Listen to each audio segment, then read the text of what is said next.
1, 2, 3, recording. Hello, everybody. Welcome to the Kubernetes SIG API Machinery bi-weekly meeting. We have today is July 29th, 2020, and we have a number of items in the agenda that we are hoping to go through today. So without any further delay, let's get to it. I'm presenting the agenda, and I think the first one is something that was brought up by Wojciech and Daniel. So let's get to it. Yeah, so I can talk about it. So I wanted to talk a little bit about the proposal that I have put together. It doesn't seem to be super controversial based on Daniel's and David's comments, who already at least initially reviewed that. But like I wanted to give you a chance to actually object if you see any problems with that.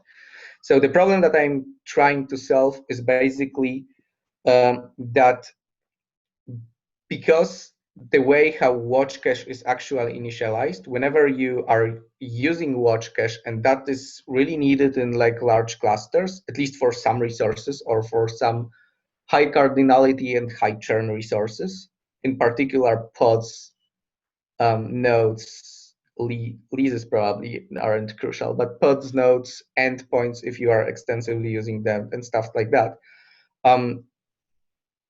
So the way how currently watch cache is initialized is it doesn't start with any history. It is just initialized based on like the current state of etcd. So it's basically initialized from now, for some definition of now, using the quorum list to etcd, and that is causing two main problems. One, the first problem is that basically in case API server is rebooted, or even if there are multiple API servers and we are doing a rolling upgrade, whenever a watch was connected to an API server, whenever there was some watch that was served by the old API server, and after reboot, during the rolling upgrade, it's as a result of like rebooting the API server, it is reconnecting to a newly initialized API server. If there weren't any changes in between time, the watch will actually fail with too old resource version, and release will be required. So in particular, when there is no changes happening to any of objects of a given resource type, because watch cache is per resource type, after the upgrade of last API server, pretty much every single watch will require like a reinitialization with list, which is causing significant like performance issues in large clusters. The second problem is basically the fact that we are initializing from like quorum read from etcd, and even though we are listing just objects of that time, the resource version the list is returning is actually global for that particular etcd backend, which means that if something changes in between upgrades of different API servers, but no object of that particular type is changing, it may happen that like the different Kube API servers, even though they will contain the same state of like objects and the same set of objects in the same state, they will claim to be synced to different resource versions, because that will be a resource version from the moment of initialization, not only the one. So even though it usually after initialization, it is updated only to. It is then updated by watch, so it can only have values of objects. It can only have values for which there was an object change, either creation, update, or deletion of that resource, of some object of that resource, of that type. Sorry, of that resource of that type. the initialization actually doesn't meet that invariant. So we may end up in a situation where different API servers claim to be synced to different resource versions for an extended period of time. So that is roughly the problem description. What I am proposing is basically reuse or utilize the progress notify feature from etcd. So the progress notify feature allows you to configure watch to send you periodic progress notify events. It's how they are called in etcd. That will tell you that your watch is actually synced to particular resource version, and that resource version that this progress notify event contains is actually also global. So we will be able to actually, so that obviously fixes the second problem. It's pretty obvious why it is fixing that. We need to change etcd a little bit because currently it's like hard coded. The interval is hard coded to 10 minutes. We need much less, but there is a fairly simple proof of concept PR put some time ago by Jingy. So it shouldn't be very controversial. We need to like change the watch cache and a little bit like client libraries or Reflector in particular to be able to handle better the bookmark events. I probably don't want, like, it's basically extending like or introducing a simple interface where like the store can actually also support update resource version and keep track to what resource version is actually synced. And we need to like adjust we need some relatively local and small changes in watch cache and in the reflector to actually handle correctly the progress notifies. But like I have POC, it's linked from the CAP also. It's pretty small and it actually shows that it works. We were also testing, or I was also testing it as per like on the reboots to see like the improvement on very large clusters, and it actually is tremendous improvement. So it really helps. And then we need to like so I mentioned that we need to adjust the period. Like the exact frequency is probably to be done. I was thinking about something between 1 second and like 10 seconds. The motivation or the requirement to fix the solution for the solution to be to fix the problem is basically that we need to receive an event or progress notify event, or if there is any progress notify event after the Kube API server after the previously rebooted API server was initialized, but before the next one is actually going to be initialized. So depending like how this time interval looks like, we might have like place to like tune this exactly, but probably like it won't be lower than like couple seconds anyway. So anything like that seems fine. And the final thing we need to do, which is a little bit orthogonal to this, or it would be useful no matter if we proceed with that proposal or not, is like to change the API server to also send watch bookmarks like on shutdown. So right before shutting down, it will send watch bookmarks to all watches that will be like broken because of like API server is shutting down. So that is roughly it.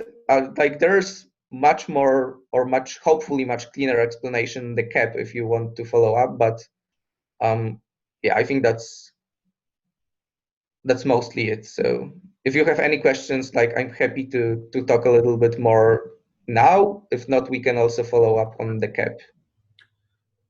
So I read the idea. The idea made a lot of sense to me. I did have a question about the behavior when we see these progress things, right? So if I get a progress indication and it says resource version, I don't know, 150, and I'm getting these notifications once every 30 seconds. One of my QAPI servers gets 150, but the other one's not going to get another update for another 10 seconds. If there is a client who does a list and gets back a resource version of 150, and then uses that for the watch, he would still get the miss on 2 out of the 3 QAPI servers, right? Yes, that is correct. Yes. Okay. But we don't serve open-ended. The list request has to specifically ask for the cached answer, right?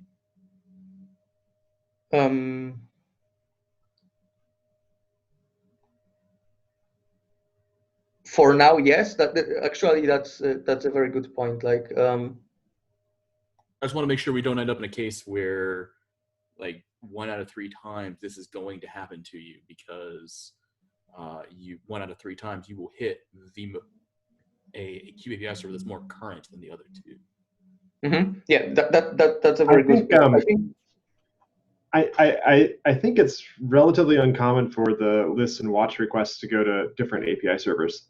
So if they do, then yeah, you got a problem. But I think that's relatively uncommon. Why would that be? That said, I don't think we should have that property. Why would that be uncommon? Why would it be uncommon? Because Go caches both HTTP and HTTP2. Go does client caching. That makes it very likely that the request goes to the same API server. With no disruption involved, absolutely. Sorry, I thought you were talking about with no disruption involved. Because like no, if there's a disruption, you're going to get sprayed multiple times across multiple clusters, and all of your clients, like, what is it, like, I don't remember, it's 130% of your clients reconnect or whatever, right? Because everybody on the first one gets balanced to the others, and then half of those get balanced. And then everybody else gets balanced one more time. I'm willing to accept that a disruption is just going to cause weird things to happen, and like this is fine in that case. Wojciech, if you wouldn't mind including the explanation of cached HTTP connections, sure. as a reason why we think it's going to go to the same QAPI server. I was going to actually ask one more question though. Like, I don't know of any reason why we wouldn't more aggressively use watch progress notification to ensure clients in general know the resource version relatively frequently in as many possible cases as we can. So like, the point about doing it right before restart, we should just do that. The problem is that we have the semantics around it. So there's kind of an alternative approach that Wojciech and I discussed fairly extensively in the comments here, which is instead of making sure that clients are exactly up to date, we could instead make API server preload some history so that it's okay if clients aren't completely up to date. And it turns out the work to do that is about the same. So I was going to say, like, every time I have had a client that is behind in some, like, so there's a couple of problems too that like we haven't really sorted out, like what happens when someone has to restore from an older etcd backup and you go back in time and every single watch cache in the cluster is broken in a horrible way because we've completely changed the fundamental assumption of the Kubernetes system, which is we're moving forward in an immutable thing, and so you get horrible things happening. Actually we've got a solution for that. Sure, I mine as reboot everything in the cluster for fun, but just going back to the issue, like keeping the checkpoint moving through the cluster is what I would call strategically better for the whole system to make sure that clients are relatively bounded in terms of resource version within maybe even the compaction window, which is harder to do, but like just like I don't know of a reason why we wouldn't want to leverage the bookmark mechanism and more aggressively. I'm not arguing with that. I just think like the original proposal was like 250 milliseconds, and that just seems a little brittle to me if the client has to get that's probably 250 milliseconds. That doesn't seem good.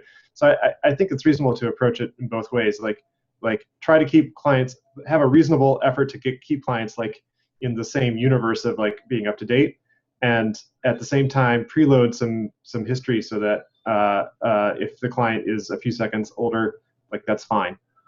Yeah, I was more on both 5 minutes. I was just like, we have a history horizon in every cluster today, which is the compaction interval. Mm-hmm. We are not aggressively constraining across the cluster to clients to remain within the history window. Doing what we can to put that in, I feel like, is a broader problem of it would be better if clients can reasonably understand what their drift is without the Kube API server, without having to do complicated logic, which is we're doing a better job of checkpointing within some reason that's more than 3 seconds and less than compaction interval divided by 2 or whatever. In order to, like, for instance, I would expect to see some of that in logs. I would expect that to show up in things when we have to do triage and analysis in the cluster after the fact in some of these like insane scenarios where stuff goes wrong. That removes a whole class of uncertainty. So, pro tip: you can force everybody in the client to clear their cache and reconnect by doing clever things with etcd. Yeah, I don't want that. With etcd command, if you ever need to do it in an emergency situation. Okay. Yes, that was so just for the record, it's slightly related. Like in 119, like we were also scale testing like existing bookmarks, like Kubernetes bookmarks. And because initially there were some like performance issues in large clusters with them. Like it seems like at least some of them, or most of them, or maybe all of them were solved. And like we, on top of like what originally we were just sending them right before watch is timing out. Now we are starting with 119. We will be sending them periodically with 119. Periodically every 1 minute. So if we start like propagating with progress notified the watch cache, like we will get this Clayton, what you are asking, pretty much for free. Yeah. And like there's I was talking to a few people about this. I haven't brought it up as a KEP yet, but like there's a bunch of problems in kubelet that are unsolvable today without us making other more dramatic changes. And most of them come up with like reasoning about or linear order of events within the system. I'm not proposing we do anything with this here, but just like in general, resource version at the heart of our system, how our caches are kept up to date is like a fundamental cross-cutting concern.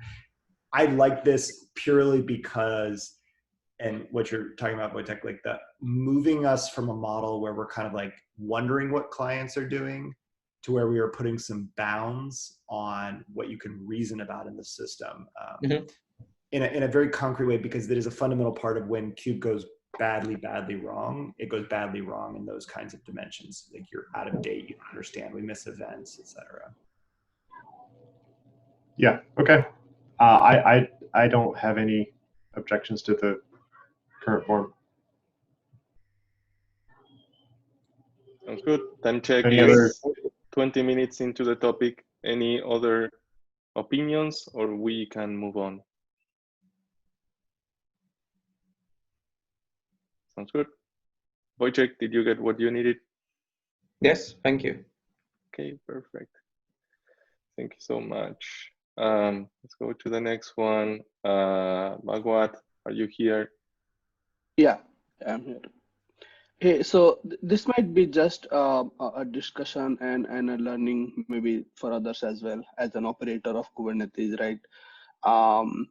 I would like to understand more in depth about a system when a system is bootstrapping in a situation when, let's say, I created a cluster versus a cluster is being rolling update or having a very heavy load. Let's say we have like 5,000 clusters. And I would like to basically segregate and understand basically, let's say, we are only talking about like no webhook and only critical components and like the whole as API server, not any like dependency on the webhook for the healthz. And then what happens when a custom components involved in that healthz or like API server depends on the other components to be be active, to be respondent.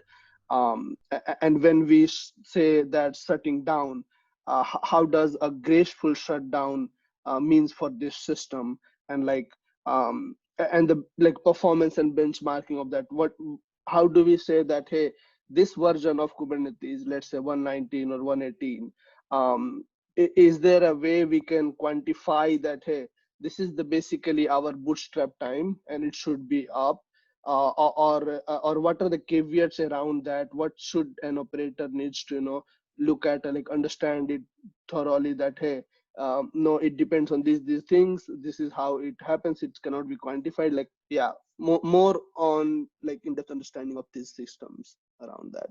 If we can like someone can describe more on this on. So It's a large question.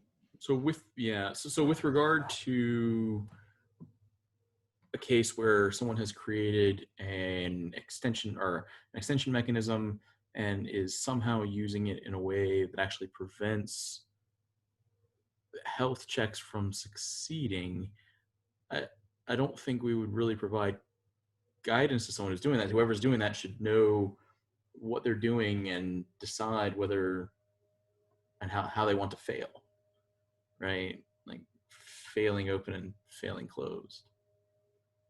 Yeah, that's okay. Like we can mostly focus today on not like extension, but the core of like API server. Maybe we can go. I guess then I would be trying to figure out what difficulty you're having. We've improved these messages in the log this past release. Actually, I think Walter tagged the PR so that in the log, when instead of getting just reason withheld, you actually get the reason in the log, so you can look at it. That makes it slightly easier for a cluster admin to know why. But a decision about when to give up, that seems like a very deployment specific choice. So when we say like deployment dependent, so what are the factors which makes it deployment dependent? So something like if I can kick in here, I mean, we've seen this in a variety of ways. I mean, one thing I'll mention is a lot of these hooks you can exclude from your health checks. The health check period is configurable, but a lot of what's going on behind these initializers is that the API server is trying to either create state or make sure certain state exists. If you have a particularly large cluster and a lot of clients, kind of going back to Wojciech's earlier piece, where you get something like a watch storm when the new Kube API server comes up, it's possible that the API server is just crawling because it is overloaded by client requests and its own requests aren't prioritized. There's also interesting things going on with things like priority and fairness, which I believe may help this. But yeah, I mean, certainly if you have 10,000 nodes and huge numbers of operators, it's pretty easy to cripple the API server so that it takes a lot longer than normal to start. But let's say I'm saying I'm just bootstrapping, not forwarding my request yet to that instance. I'm doing, let's say, rolling update with just 5,000 or 10,000 in the case when you give an example. I'm waiting for my API server to bootstrap completely and say that, okay, I'm now healthy and ready to accept traffic, and then I'm saying, okay, if I have a load balancer or anything which I have in front of that, and then I will say, okay, now I'm ready to accept the request. So there are two aspects of that as well, right? If I have an external load balancer, that's one part of it, and the second part of it is like when the API server service endpoint gets updated to etcd. So that I don't have control over, right? Like when does that says, like when does the API server service endpoint gets updated? Does that sorry, I haven't basically verified that. Does that says after some critical component, what are those critical components? Or does it just says, look at the ping log and etcd, and then says that, okay, we are okay to basically say that we are healthy, and then every kubelet, or not the kubelet, basically all the components which are relying on the service endpoint will start talking to API server, and while it's not completely ready because most of the critical components are no, it is ready gated, right? So it doesn't add itself to the endpoints until it's ready. When it shuts down, it gracefully it removes itself before it goes not ready. But we aren't going to be able to give you a you should give up after X period of time, because that period of time varies significantly based on where you've deployed it, how big your cluster is, how small, how big or large the machine is, what your network latency looks like, how heavily loaded is etcd, is there sufficient IO for both the QAPI server and for etcd, do you have significant admission webhooks that you've added, which are synchronous calls and can intercept some of these. We aren't going to be able to give you this is the time you should wait. It's dependent upon the deployment that you have. Yeah. So David, go ahead. I was going to say, and even when we talk about things like if you have a load balancer for external clients, that's great for things like nodes, but most people have the controllers and other things co-deployed with the API server. So those watches and a lot of that traffic is going to come in whether or not your load balancer happens to acknowledge that the API server is ready. I mean, just reinforcing what David is saying. Yeah, so mostly I wasn't talking about in terms of like time, as we discussed, right? Like, so we have some post hook like critical components which are going on. So as you described, like we update the endpoint, right? So let's say you're saying like heavy load on etcd. So I'm saying like I'm even saying like the etcd, let's say healthy, right? I'm just like doing a rolling update of my API server, right? And that point of time, I'm not touching my etcd. I'm independently rolling update, let's say Kubernetes version of my system from 117 to 118 or 118 to 119, and but it is like a bigger cluster. So where what I wanted to understand is like, for a performance point of view, right? Like even like 5,000 or 3,000 node, which basically should support. I just wanted to understand, like, do we have something which, as an operator, I need to worry about and take care of when I'm having a heavy load and performance systems, where I could say that, hey, these are the critical components, or let's say a watch or a call will get affected if I'm not basically looking into those critical, at least these are the critical components which needs to be okay? Or are we saying that when we say that the ready is okay and we updated the endpoint, it's completely okay to go ahead and basically register that instance or start like serving the traffic? So that is deployment dependent, right? These checks on the Kube API server are things the Kube API server knows about itself for every Kube API server, right? But whether or not you're going to have full usage of your cluster is going to be dependent on what has been configured in that cluster. So if you have some resource for prow and you have some admission webhook on there, this isn't going to check to make sure that admission webhook is functioning properly, right? That's not what this readiness check is for. But this readiness check will be affected, right? So if that, as an example, if that check, yeah, it can be. If that webhook isn't working, that webhook may cause an update or create that one of these hooks is depending on to fail. And so it may either take a long time or you may never get to a healthy state, depending on how your system is configured. Yeah, Walter. Basically I understand when we have any admission webhook or any other API extension or a dependency, like I was mostly like, because that's the second step of like when the healthz like comes into the picture and deep healthz. Even the first, like, you know, definitely HCD and the API server has to be like the first part where it makes a whole like web API server where you have a connectivity with your database. So I mostly wanted to focus and like wanted to get some details on like, I think like from my understanding what I'm thinking and knowing, like David and you guys can basically correct me if I'm wrong, like let's remove the webhook and like any extension. I'm bringing up a API server without any other dependency.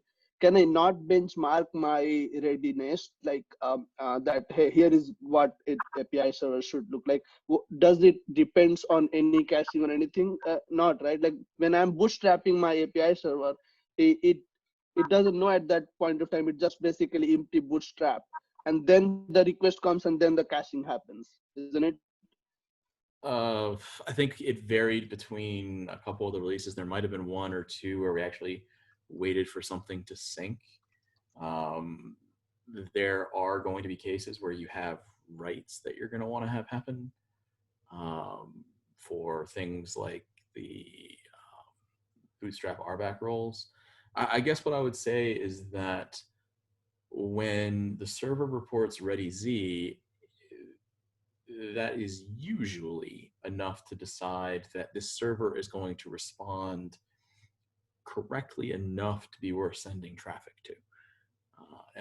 And there are many cases where it won't be responding exactly how you'd like, but I think that anything more than what we provide is really deployment specific, and even the timing is going to be dependent on the kind of hardware that you've got it deployed on and the kind of load that you end up under, which is, it makes it distinct for per deployment. And so you'll see different distributions choosing different values and maybe even different exclusions on their healthz check, for instance. Yeah, so when you basically, David, when you were saying like, so in terms of like how we benchmark like any scalability or anything, like we said, this is the CPU core and this is like memory, it has been tested, like how we say that 30 pod and this like one node, and we have tested this as a benchmark. So I was just more on like what resources we like. Yes, it differs, definitely distributed system like differs in various way. I was just looking for like if we can benchmark this, like, okay, here is what a system and the resources which has been used, and here is our benchmarking on, then this should be okay. People can use a different way to do that. I was just, you know, like, this is my core component, this is how we tested it, this is our benchmark. Yeah, we have not chosen to try to measure something like that. To my knowledge, we don't have standard hardware configurations that we would even like be able to write it down on. I know that a lot of distributions have opinions about what their minimum requirements are. I don't think I see us trying to get more specific in the open source project. If you're trying to validate your setup and see how small of a thingy you can run it on, I would recommend checking out the end-to-end tests. If you pass the end test, it's probably okay. If some of the healthz hooks are indicating a failure or taking a long time to complete, probably something is not going to pass some end-to-end test. Would be my guess. That's a good point, Daniel. I think if we have in the end-to-end test, that should be a good indicator to look at, I think. Yeah. But in general, I think you probably should go if one of these is failing and you don't understand why and you don't understand if it's important or not, you should probably go figure out what that thingy is doing before deciding either way if it's important or not. No, I think I know like that's not it's a a good. very helpful answer, but these things all do different stuff. So Yeah. So I was very curious and like got inflected with like, how can I make sure, because I can't go like, so tomorrow, let's say I'm working on 118 and tomorrow some other controller like post hook got introduced, right? I would never be able to like quantify each one of them to make sure that, okay, these are the ones. So one thing like I will look at like ready-g, but I was also curious like, looking at ready-g is like always making sure that all the critical components are up, and what are those impact, how should I give, when should I give up, like those kind of like questions was coming to my mind. Yeah, the answer is no. ready-g doesn't tell you everything about the system. ready-g is mostly about API server itself. It doesn't tell you very much about the rest of the control plane. Yeah, so does it, let's say I have a request, if I only introduced the healthz, just basically API server, and then I basically said, okay, I'm ready to accept, but isn't actually the other stuffs are ready, not just the dependent one, but the like any like controller specific thing, then I would basically, that all request will fail. Or what happens to those requests is also a question. So let's say a CA registration is not ready, right? Reason withheld. I said, okay, I'm only looking at like a ping, then its API server is giving me okay. I'm going to basically start a request, but actually it will fail, right? I think that trying to go through and distinguish what each of these individually do probably isn't a good exercise for this call. If you want to try to build a way into the code to make these self-documenting in some way, that could be interesting. I could see that being useful on a detailed reporting page to say the impact of this not being up to date is X.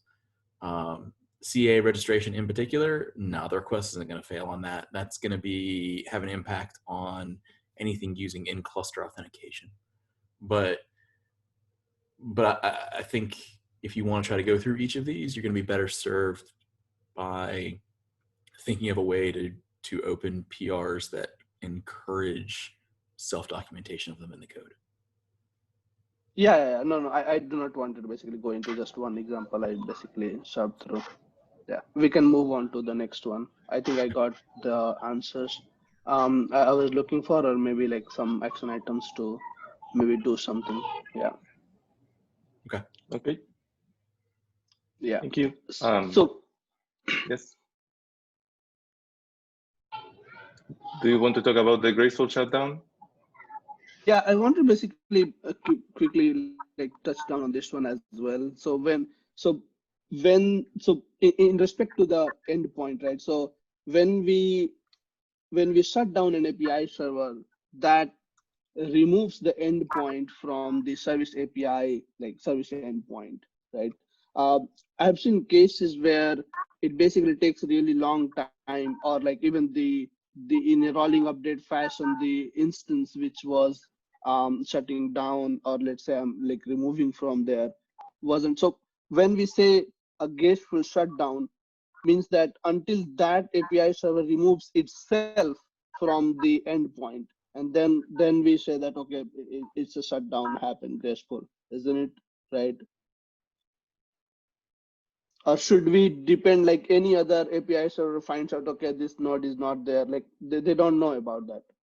So there's a couple different aspects to graceful shutdown. At the very highest level, you get an indication you should shut down. And then what happens next is, I'm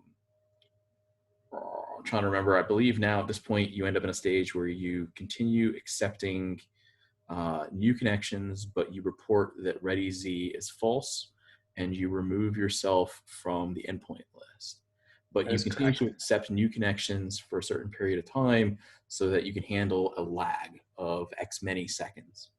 The next thing that happens is after that X many seconds is done, you continue to service all the requests that have already been started, but you start rejecting new connections and new requests.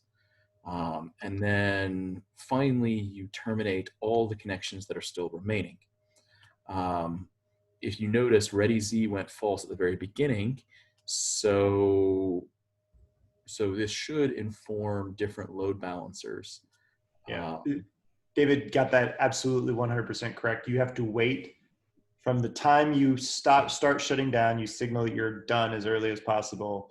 You must wait as long as the longest load balancer could possibly take to remove you from rotation when it observes either your ready check going down or endpoint removal if it's a service load balancer, or propagation delays. So like the cloud load balancers have propagation delays and check intervals. So you have to be longer than the longest possible interval the load balancer could still think you're in rotation, which is usually, based on your tuning. Like you can't tune even certain cloud providers below a certain amount. So like on AWS, it's like 40 seconds or something like that. Yeah, I didn't match the documentation. The documentation said it should be fast, but our actual experimentation said that it was like 4 times slower than advertised. Yeah.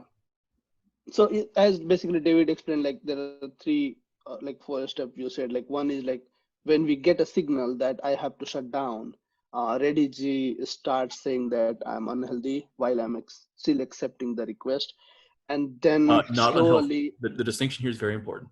It doesn't report that it's not healthy. If you report not healthy, and you're running in some sort of self-hosted way, that can result in a kubelet killing you. You don't like that. We report not ready, but still healthy. Okay, I understand. So when we say not ready and like, so when you say when we are still accepting the request, I'm understanding like we will have some threshold of time here, like till which we will accept and start rejecting. Is this correct? Correct. And I don't remember whether that's configurable or where that lives. But yeah, there is a time period during which you are not ready and you still accept requests to avoid rejecting clients. Okay. Yeah, go ahead. I think it's 30 seconds by default. I can't remember if it's configurable. There might be a flag for it. 30 seconds, you said? Yeah. I said I believe it's 30 seconds by default. I could be mistaken, but that's what I remember. And there may be a flag, but you'll have to look at it. A really concrete example is like in OpenShift, we standardize this across like all the cloud providers and on-premises environments as being somewhere between roughly 60 and 120 seconds. And I think, David, right now we're at like 120 or 60 to 120. We do tune based on which environment it is. If we're the ones who set up the load balancers and know how long the load balancers are configured for that maximum window through experimentation and testing. So like on a cloud provider, did we create the load balancer? Did we set the health check interval? Did we set the number of failing health checks and then add some fudge factors so that, if you miss the interval, you're in there. So yeah, you really need to tune this based on the characteristics of the load balancer fronting your API server. Yeah, absolutely right, Clayton. Sorry to interrupt. There is a flag. There is a flag. Sorry to interrupt. I think we should time box this and move on. We've been it's maybe next time you can do some more preparation in advance, and then the more concrete the questions, the more concrete the answers are going to be. Sounds good? Yeah. Thank you. Thank you. We still had 2 more items here, and we can follow up offline also in the Slack channel if you have more questions. Mine is super quickly, so hopefully we can get to Martin a little bit. So for those of you that have been or not following up, there was a proposal to move metacontroller. Was looking for a house, basically, a new home, was originally into one of Google Cloud repos organizations and was not being maintained, which was causing a lot of problems. So we met with the main contributors of metacontroller, together with David, Daniel, myself, very open conversation, and with the help of everybody, we decided to give them ownership. So basically, we removed that from the Google organization, and they have replicated the repo fork and replicated the repo somewhere else. We transferred them the ownership of the groups. We, as in we, Google, but also, was part of the SIG discussion. So yesterday, conversation was close. I was working with Amit and Alaimo, I don't remember his name, but his nickname, in GitHub. And end of the story. So metacontroller now lives in a different place. If you go to the original repo, it will tell you where to go exactly. Okay, so that was my update. Any questions? If not, we can move to the last topic in the last 10 minutes. Okay, Martin, are you there? Yeah, can you hear me? Yes, perfectly. Okay, great. So it's more or less a behavior question. So today the ResourceQuota admission controller pretty much doesn't work if, for example, you want to, if you have your custom resource exposed via an aggregated API server. So it works for local API services, for CRDs. However, in order to get it working, in most of the cases, you must pretty much vendor Kubernetes, the entire repo, and then manually add it to as a plugin. So is this behavior? You're saying that's because. Is that because of the runtime checks that the API server does when it is admitting requests? Yeah. I mean, like the admission plugin is located in KK. I would be open to moving it. I would not be open to moving the actual quota calculators, but the admission plugin itself seems pretty reasonable to move.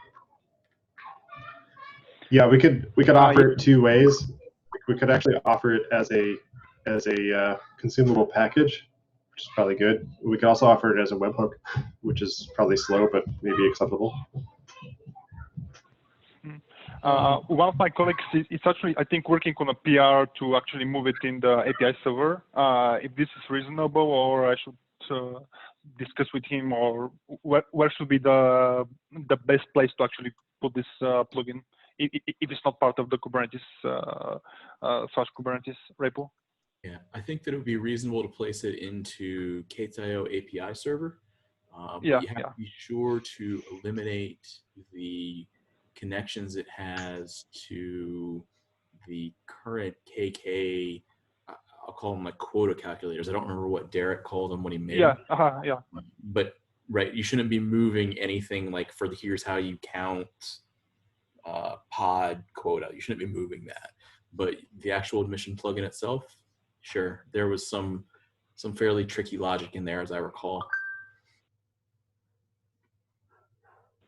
Okay, that sounds fine to me. So sounds good to me. I'll talk to my colleague, and he's actually working on a pull request right now. So a note about trying to get it created. If you could keep the polls from getting too large, so if you have polls that actually snip pieces of the configuration bit apart, it would be helpful if you can give less than a couple hundred line PRs for the web aspects of it.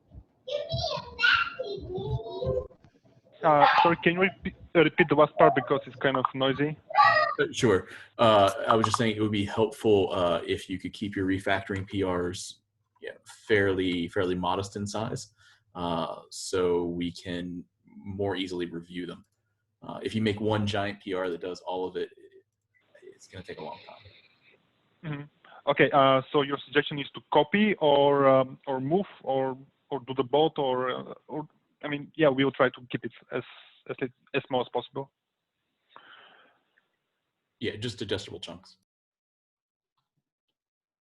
Okay, sounds great. Thank you.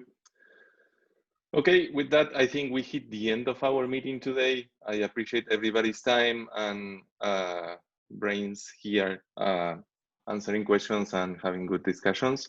I hope everybody stays safe and healthy. Try to stay positive. We'll see you in the next meeting. Thank you for joining. Have a good rest of your day or night, depending on where you are. Thank you.